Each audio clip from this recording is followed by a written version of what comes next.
Hello mga kaptalo viewers, ngayon tuturuan ko kayo kung paano gumawa ng paper bag. Ito ang iyong mga kailangan. Glue, cutter, scissors, panali o yung bitbitan ng bag, at of course, yung paper natin. Pwede kayo gumamit ng cartolina or hard paper. So una, tutupin natin or gugupit tayo yung desired nating paper size para sa paggawa ng ating paper bag. Ingat po tayo sa paggamit ng nail cutter. Ng cutter.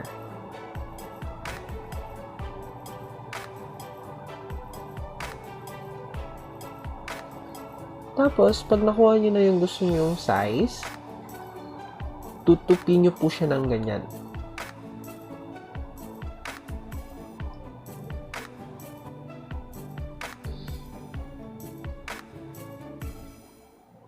So, una, itupin nyo muna po sa taas ng konti lang.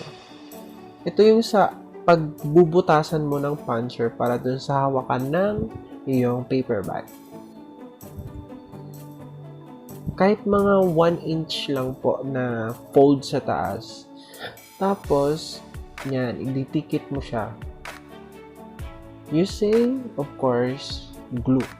Didikit mo siyang ganyan.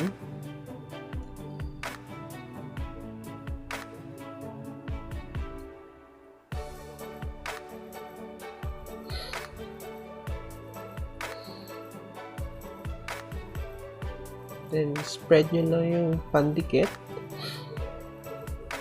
And yung ginagawa ko po dyan is, tinutuyo ko muna siya. Ng konti lang . Tapos, ini-spread ko talaga yung glue. Kasi pag medyo madami, baka hindi siya dumikit agad. Yung gumagalaw-galaw pa yung dikit niya. So, pantayin nyo lang po yung sa taas, at saka yung sa baba, para maganda yung form ng bag mo.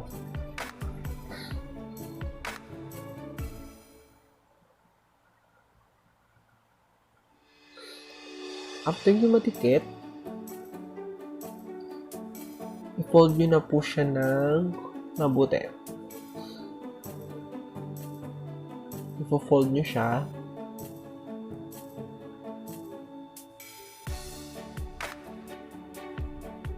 Ng maayos para pag gawa ng paper bag mo, yung mga lines niya maganda po tignan.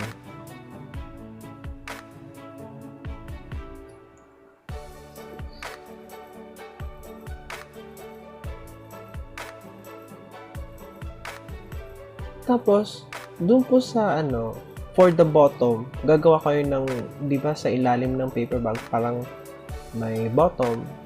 So, tupi lang kayo ng mga 1/4 ng paper. Tapos yung matitira is like 3/4. Ganyan po na yung pagtupi ko. Tapos, open it. Then, i-fold nyo lang po ng parang pa-diamond. Yung kabilaan po yan. So, sa una, ganyan, pa-triangle. Tapos yung kaliwa naman, pa-triangle. So, parang hexagon or diamond siya.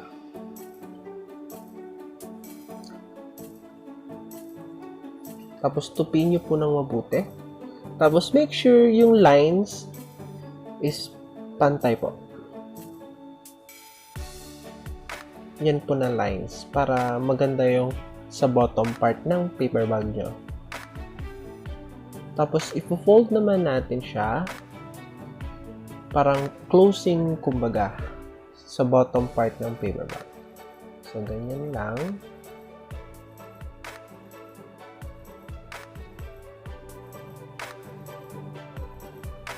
Since matigas po tong cartolina na ginamit ko for paper bag, I make sure na natutupi ko siya ng maayos para dumikit yung glue. At saka, bili din po kayo ng matibay-tibay na glue kasi para sure na sure ang dikit niya.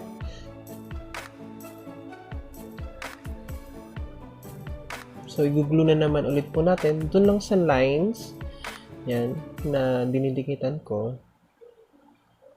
Kasi pag dinikitan nyo pa po sa buong shades niyan o buong part niyan, pwedeng dumikit po yung sa loob ng paper bag.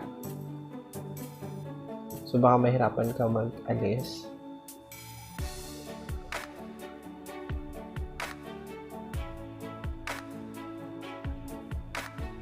Ayan. And make sure na na-spread na yung glue.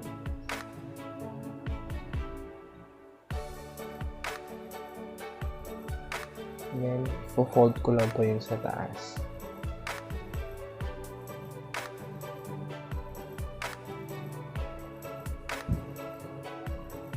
Bale, itong paper bags po is pwede to for business and for gift wrap. Tapos yan na linya, isundan nyo lang po yan sa pag-fold nyo. Susundan mo lang siya.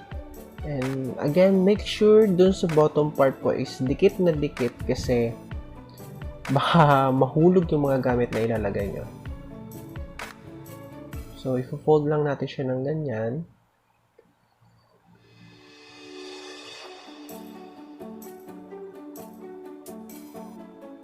Then yun. Malapit na tayo matapos sa paggawa ng paper bag.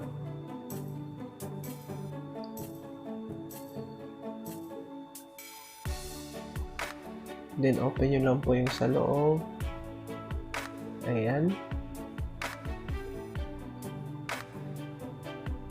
Tapos, ayusin nyo na lang po para presentable naman yung paper bag na gagawin natin or yung ibibigay natin sa customer natin or sa pagbibigay natin. Then, follow the lines. Ayan.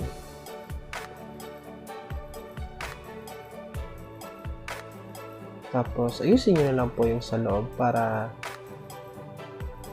hindi ano yung tawag din, kusot-kusot. Yan. Ayan. So, yan. We're almost done. Siyempre, lalagyan pa natin yan ng string para sabit-bitan ng ating paper bag. So, kuha tayo ng punch hole. Then, punch lang natin. Puncher. Yan.